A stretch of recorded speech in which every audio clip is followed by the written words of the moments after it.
बोलिए श्री सद्गुरु महाराज की जय। अभी का जो विषय है ध्यान योग से पापों का नाश और परम शांति मुक्ति की प्राप्ति। विषय बहुत गंभीर है और इसी विषय पर बहुत देरों से हमारे गुरु भाइयों से बहुत विशद चर्चा आप लोगों ने सुनी है। यदि शैलसेमं पापं विस्तृणं बहुयोजनम विद्यते ध्यान योगेन नान्यं भेदः कदाचन। कई योजन तक फैला हुआ पहाड़ के समान यदि पाप हो तो ध्यान योग से नाश हो जाता है। गोस्वामी तुलसीदास जी महाराज कहते हैं, तुलसी यह तन खेत है, मन वच कर्म किसान, पाप पुण्य दोई बीज है, बुए सो लिए निदान। बिना कर्म किए ना पुण्य होगा ना पाप। तो कर्म करने वाला कौन कौन है? मन, वचन और शरीर। मन से अगर किसी के लिए आप बुरा सोचते हैं तो पाप होता है, मन से किसी के लिए अच्छा सोचते हैं तो पुण्य होता है। वचन से किसी के लिए आप बुरा बोलते हैं, आपके एक शब्द बोलने से किसी को हानि हो गई, दुख हो गया तो पाप हो गया। आपके एक शब्द बोलने से किसी को लाभ हो गया और सुख मिल गया तो पुण्य हो जाता है। शरीर के द्वारा किसी का बुरा आप करते हैं तो पाप होता है। शरीर से किसी का भला करते हैं, समाज की सेवा करते हैं तो पुण्य होता है। पुण्य का परिणाम सदैव सुख होता है। पुण्य आपके जीवन में अनुकूल परिस्थिति पैदा करेगा और पाप का परिणाम सदैव दुख होता है। पाप आपके जीवन में विपरीत परिस्थिति पैदा करेगा, आपके जीवन को आर्थिक परेशानी में और शारीरिक परेशानी में, मानसिक परेशानी में आपको डालेगा और पुण्य आपको सारी परेशानियों से उबारेगा। पुण्य से सुख। बहुत लोग कहते हैं कि थोड़ा पाप कर लो 2-3 दिन और 2-3 दिन पुण्य कर लो, 3 में से 3 गया, कुछ नहीं बचा। ऐसा नहीं होता है। अगर ऐसा होता, युधिष्ठिर महाराज कभी कोई झूठ, कोई पाप नहीं किए थे। अपने भाइयों के, भगवान कृष्ण के और युद्ध क्षेत्र में सभी महारथियों के दबों में आकर के घुमा करके झूठ बोले थे, हतो नड़ो या कुंजरो, और जिसके कारण उनकी गुरु की हत्या हो गई।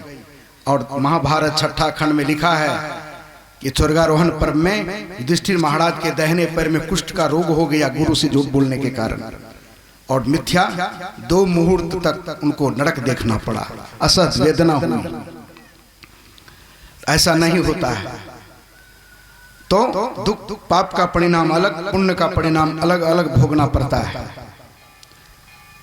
कुछ कर्म पाप या पुण्य होता है केला के तरह, कुछ पाप पुण्य होता है आम के तरह, कुछ पाप पुण्य होता है अखरोट के तरह।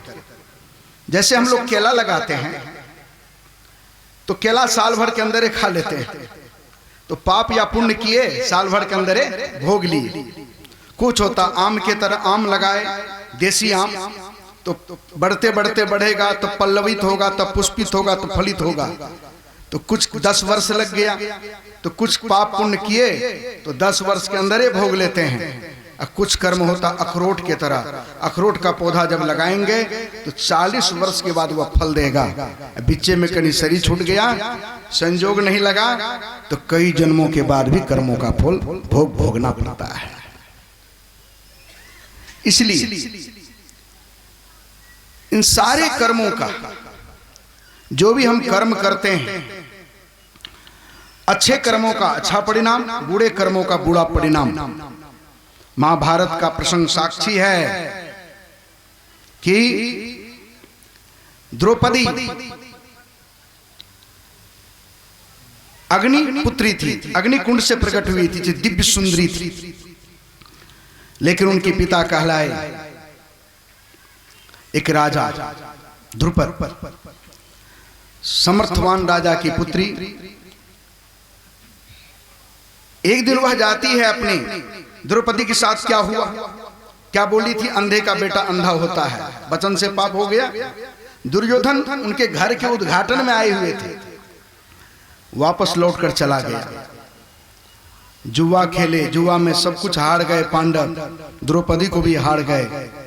नीति के विरुद्ध उनको दो में लगाया गया था। दुर्योधन कहा कि मेरी नई दासी कैसी है, बुला कर ले आओ। बुलाने से नहीं आई तो दुशासन से कहा जाओ बाल पकड़कर घसीट कर ले आओ। दुशासन बाल पकड़कर घसीट कर बड़ी सभा में ले आया।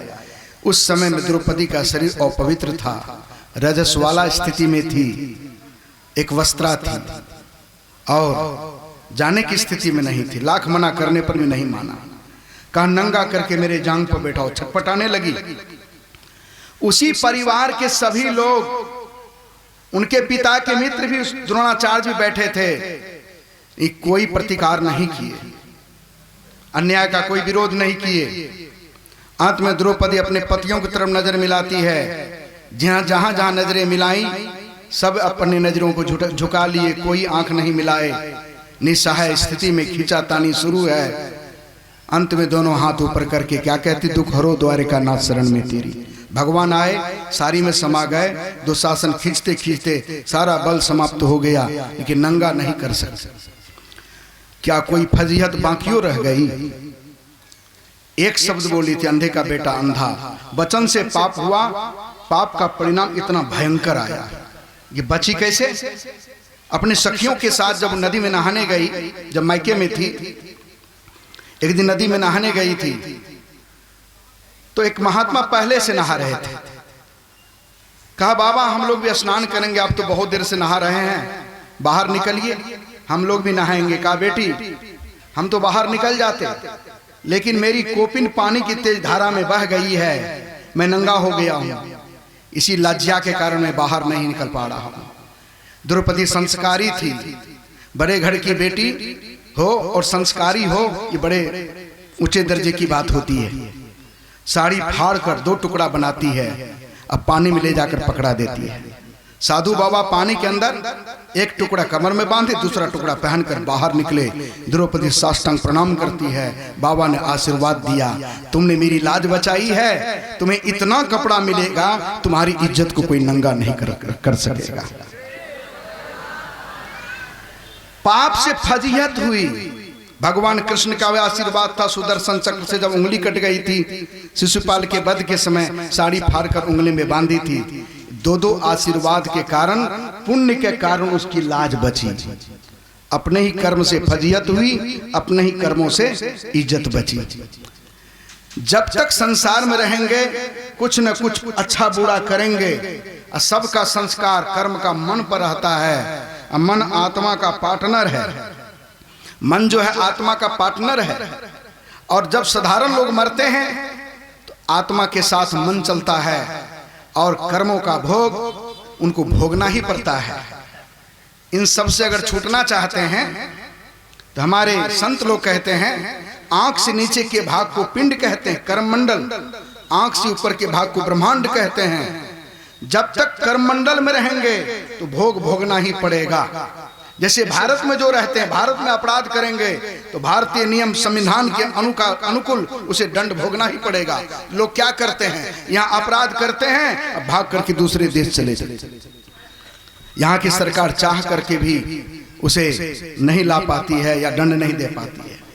तो कहते हैं कर्म मंडल से अपने आप को ऊपर उठाइए। कर्म मंडल से कैसे ऊपर उठाएंगे? अभी सुन रहे थे, ध्यान अभ्यास करो सदसदी, चातक दृष्टि बनाई हो, लखत लखत छवि बिंदु प्रभु की, ज्योति मंडल धसिधाई हो।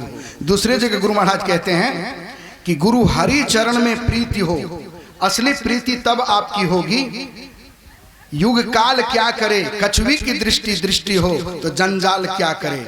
सारे पाप तापों से अगर छूटना चाहते हैं और सारे संतापों से आप छूटना चाहते हैं तो कहते गुरु हरि चरण में। तो गुरु का हरि का चरण कहाँ है? आज्ञा चक्र में। दोनों दृष्टि की धारों को पहले गुरुजनों से जुक्ति जानिए, पाप कर्मों से अपने आप को बचाने का प्रयास कीजिए। तीनों समय ध्यान, दोनों समय सत्संग कीजिए नित्य नियमित रूप से, और पवित्रता में रख करके आप जो है तब एक नाम का जप। गुरुजनों से जो भजन भेद ले लिए हैं, जो नहीं लिए हैं ले लीजिए। आज बहुत सुंदर मौका है, अपने जीवन में आप जीवन का उद्धार चाहते हैं, इस अवसर को हाथ से मत जाने दीजिए, तो बहुत पछताइएगा। कोई व्यक्ति आपके जीवन में काम नहीं आएगा। करोड़ों की संपत्ति भी आपकी धड़ी की धड़े रह जाएगी, सेकंड नहीं ही इस सारी संपत्ति सेकंड में सारी संपत्ति छूट जाएगी। इसलिए अपना काम बना लीजिए। सुंदर शुभ अवसर परमात्मा ने दिया है। गुरु हरि चरण में प्रीति हो, कछुई की उपमा दी है, चातक पक्षी की उपमा दी है। ऐसा ध्यान करो, मनोयोग पूर्वक एक नाम का जप करो, एक नाम का जप, एक रूप का ध्यान। कब जप करो? तो कहा सर्व क्षण गुरु मन जो में ही रहे हो, निश्चय निर्वाण होए संत सब कहे हो। जप कब कब करना चाहिए? कहा कि एक क्षण भी जप से जो है परहेज मत कीजिए अपने आप को।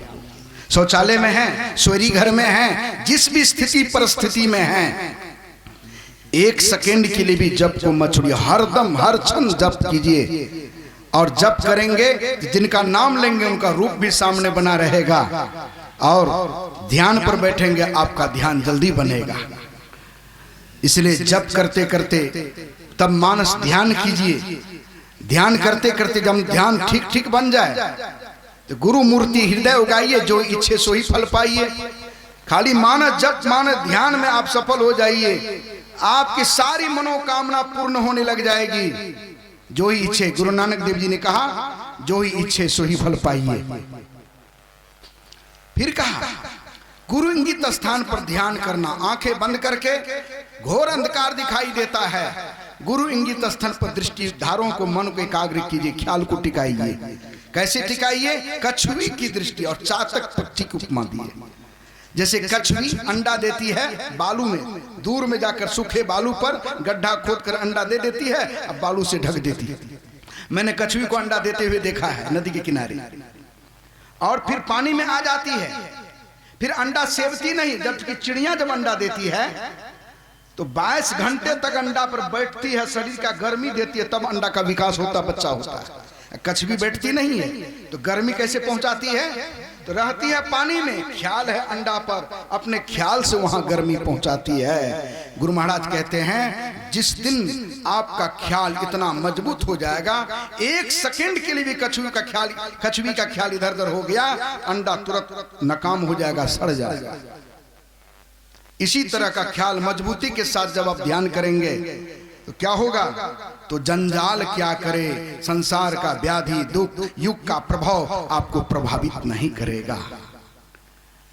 चातक पक्षी की तरह जब आपका ख्याल होगा, नदी नाला भरा है, प्यास के मारे कंठ सूख रहा है, लेकिन आकाश की तरफ देखती है 12 महीना। स्वाति नक्षत्र का जब बूंद गिरता है, वही बूंद उसके मुंह में गिरता है, तब वह अपना प्यास बुझाती है। इस तरह से जब ख्याल केंद्रित होगा तभी आपका ध्यान बनेगा और आपका मानव जीवन सफल होगा। बोलिए श्री सद्गुरु महाराज। श्री सद्गुरु महाराज की जय।